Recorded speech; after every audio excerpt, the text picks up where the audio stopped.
In professional wrestling, we've seen legends rise and define entire eras. Hulk Hogan slammed Andre the Giant and changed the industry forever. Steve Austin broke the status quo with 316 and ushered in the Attitude Era. John Cena's ruthless aggression shaped the foundation of modern-day wrestling.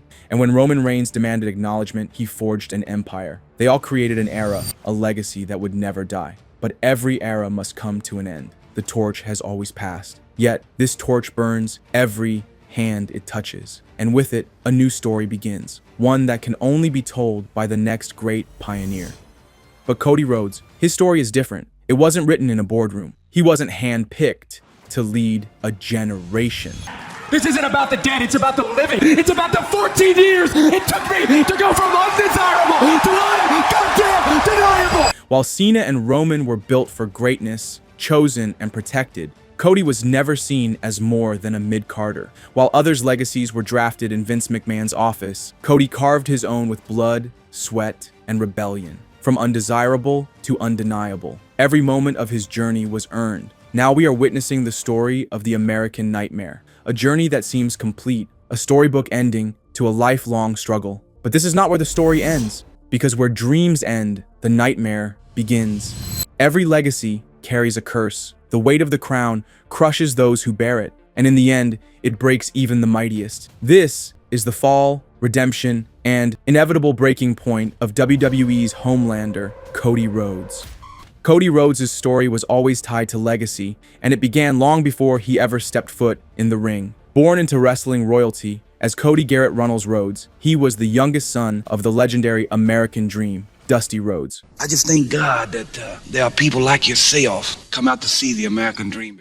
His father's career spanned decades, from the territorial days to the grandest stages of professional wrestling. I admit I don't look like the athlete of the day, but brother, I am bad and they know I'm bad. Dusty, with his imperfect physique and everyman persona, didn't look like a wrestling icon, but his passionate promos, especially the legendary Hard Time speech, made him one of the most beloved figures in the industry. He held gold, headlined arenas, and inspired generations. Yet, the son of Plumber never able to claim the industry's most prestigious prize, and that became the foundation of Cody's story. From the age of 12, Cody trained under his father, absorbing the craft, the passion, and the weight of expectation. He later refined his skills under legends like Al Snow, Ricky Morton, and a fellow second-generation superstar who would go on to shape his career in more ways than one, Randy Orton. After cutting his teeth in WWE's developmental system, Cody made his main roster debut in 2007, facing Orton and losing clean. A year later, his path took shape when he aligned with fellow second-generation star Ted DiBiase Jr. Under Orton's leadership, they formed Legacy, a faction built on their bloodline and burdened by it. Cody showed flashes of brilliance, but his role was clear. He was a henchman, a shadow behind Orton's spotlight. When Legacy crumbled, Cody ventured into singles competition, reinventing himself as dashing Cody Rhodes, a vain, aristocratic villain obsessed with perfection. But it was the undashing persona that first revealed his depth as a character. He held the Intercontinental Championship and restored its prestige, yet despite his growing talent, he remained locked in the mid-card, forced into forgettable gimmicks and fleeting tag teams. Then came Stardust, an outlandish cosmic character inspired by his brother Goldust. Cody gave everything to make it work, embodying its eccentricities in the ring, in promos, in every movement. But no matter how much heart he poured into the role, WWE refused to see beyond the face paint. Gimmick changes like this worked wonders for stars like JBL and Bray Wyatt. But at a time when real-life personas like Daniel Bryan and CM Punk were gaining popularity, audiences were moving away from more outlandish characters. Cody poured his heart into Stardust. His family name had carried him far, but it would never be enough to break through the glass ceiling.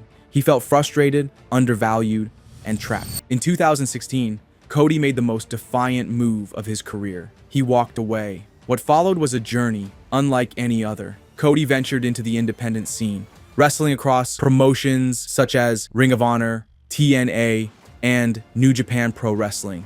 He conquered championships in every major promotion outside WWE, crafting the now iconic American Nightmare persona. His in-ring prowess reached new heights. His promos became sharper, and he transformed into one of the biggest merchandise movers in the industry. But the defining chapter of this journey came in 2017, when he joined the most dominant faction outside WWE.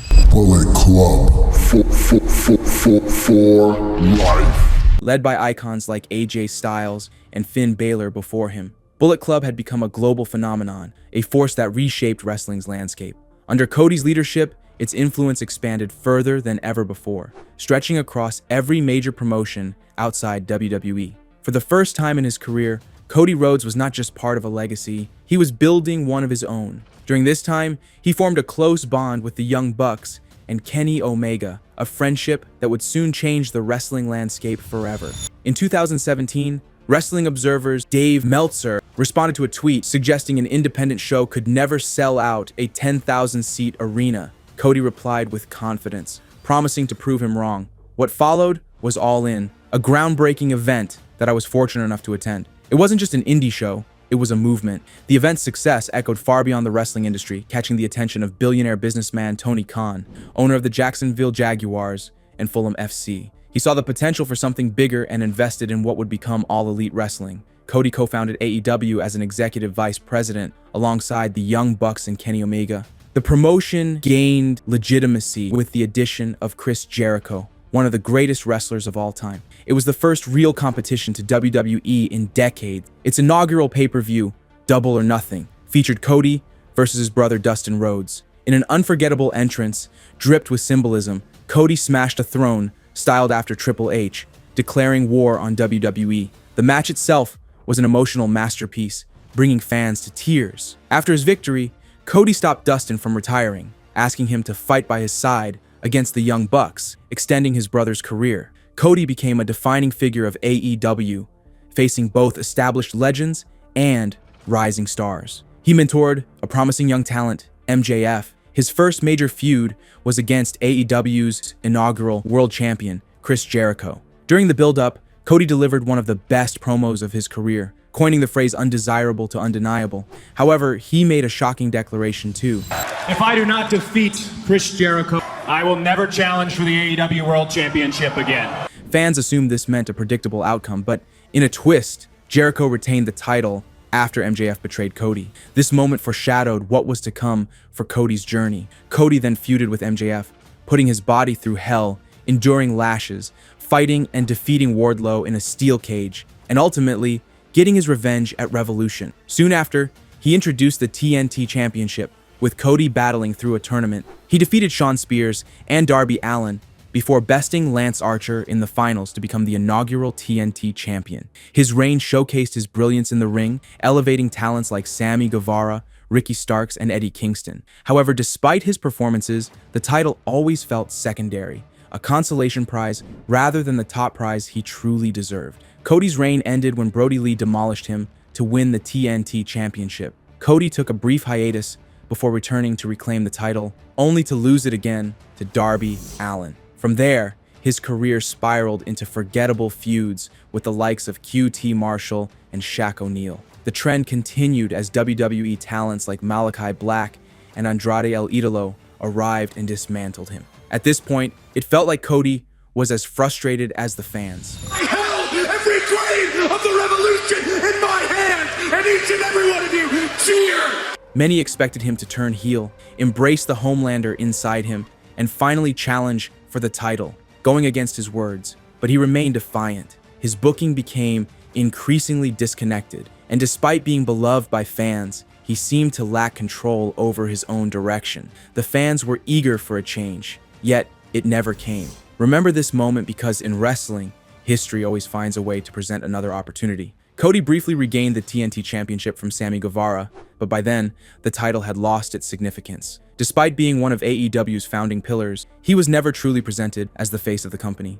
His dedication was unquestionable. He never hesitated to put his body on the line. He crashed through flaming tables, endured lashes, and fought with everything he had. Yet even in his prime, he was used to elevate others rather than cement his own legacy. Then came his final, cryptic promo in AEW. No one could fully decipher its meaning at the time, but soon everything became clear. Rumors spread of Cody's departure, fueled by news of his contract expiring, yet few believed he would return to WWE after all he had helped build with his own hands. He and his wife, Brandy, held major backstage roles, and who could forget his symbolic destruction of Triple H's throne, the same Triple H who now controlled WWE's creative direction. Months passed, and WrestleMania season arrived. Seth Rollins was left without an opponent at the grandest stage of them all. Then the music hit, with the quote, Wrestling has more than one loyal fan. The arena erupted. Fans worldwide went wild. Cody Rhodes, the prodigal son,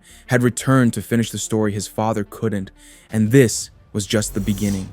Cody Rhodes was the surprise opponent for Seth Rollins in one of the most anticipated returns in years. He didn't come back as Stardust. He was the American Nightmare, Cody Rhodes. The entrance, the presentation, and the attitude, almost everything was the same as the version of himself he had built outside WWE. He also brought with him a wrestling style honed on the independent scene. They wrestled a classic, a brutal 21-minute war that ended with Cody's hand raised in victory. Cody had fought to return as the character he had created, and it paid off. The next night on Raw, Cody cut an emotional promo about his journey away from WWE. He made it clear his goal was to win the WWE Championship, the title his father never held. Yes, I cannot physically put that title belt into my father's hands. I cannot bestow it upon the American Dream, Dusty Rhodes, but I certainly can put it around the waist of the American Nightmare. Some fans remained skeptical. The Cody Rhodes they remembered had been a mid-carder, and while his return was exciting, what made him different from the man who left? That question would be answered in time. His feud with Rollins escalated, leading to a Hell in a Cell match. Days before the event, Cody suffered a legitimate pectoral tear while weight training. Despite this, he made the decision to wrestle. When he removed his entrance robe, the sight of his deep, brutal bruising stunned the crowd. Wrestlers have competed through injuries before, but this was something else. Yet he didn't just show up, he delivered a masterpiece, a 5-star war that saw him once again defeat Rollins. In many ways, this match represented his entire journey, battling through adversity to prove himself as a top star. With his injury requiring surgery, Cody was forced to miss the rest of 2022. He returned at the 2023 Royal Rumble, making good on his promise to continue chasing the championship. Entering the match at number 30, he outlasted the competition and secured his spot in the main event of WrestleMania. The victory was massive. Cody had earned his moment. As WrestleMania 39 approached, everything pointed to Cody dethroning Roman Reigns. The story was there, the fan support was undeniable, and the idea of him failing seemed unimaginable. But that's exactly what happened. WrestleMania 39 ended with Reigns still champion, Cody staring at the lights. The loss devastated fans, but Triple H addressed the situation in the post-show press conference. In the WWE, the story never finishes.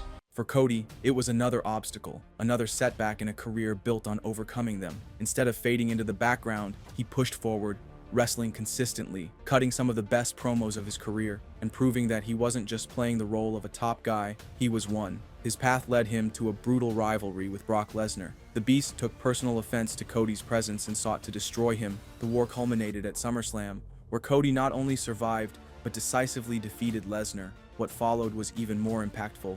Lesnar, in an unplanned moment, offered Cody a handshake and raised his arm, symbolizing a passing of the torch. It was a silent but powerful message. Go finish what I couldn't. Rematch.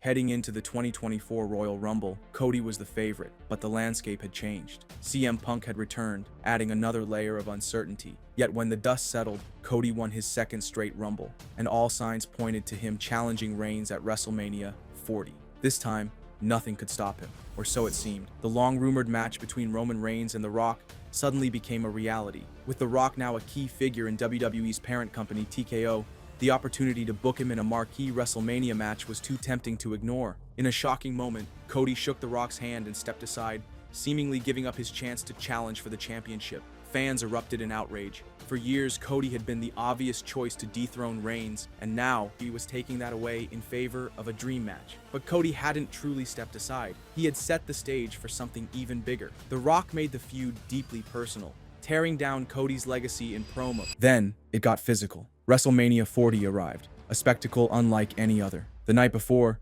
Cody and Seth had fought The Rock and Roman Reigns, but they lost. And because of that loss, The main event would be fought under bloodline rules. No disqualifications, no countouts, and interference was inevitable. The deck was stacked against Cody from the start. When the match began, the bloodline wasted no time. Jimmy, Solo, The Rock, they swarmed Cody, making sure the numbers were in their favor.